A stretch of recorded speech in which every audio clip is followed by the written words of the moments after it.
নমস্কার বন্ধুরা, আমি শিলিগুড়ি থেকে বিনা পানি শিল্পী। আমরা শুকনার দিকে যাচ্ছি।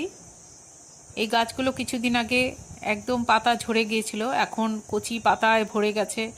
সাথে জঙ্গলের যে ডাক, জঙ্গলের যে আওয়াজ, সেটা একটু ভিডিও করলাম। এবার আমরা পৌঁছে গেছি শুকনায়। শুকনায় একটি হনুমান মন্দির আছে। এটা হেরিটেজ রেল স্টেশন, শুকনা স্টেশন। মন্দিরে অনেকে আসছেন, তাদের ভক্তি প্রদর্শন করছেন। Heritage area. এবার আমরা রংটংয়ের পথে চলেছি। আসুন আমার সঙ্গে রংটংয়ের রাস্তায়, আমার চোখে রংটং। দেখুন প্রাকৃতিক সৌন্দর্য। এই সময় মাঝে মাঝেই বৃষ্টি হচ্ছে। গাছপালা বেশ ধুয়ে স্নান করে সুন্দর সেজে আছে। গাছে গাছে কচি কচি পাতা এসেছে।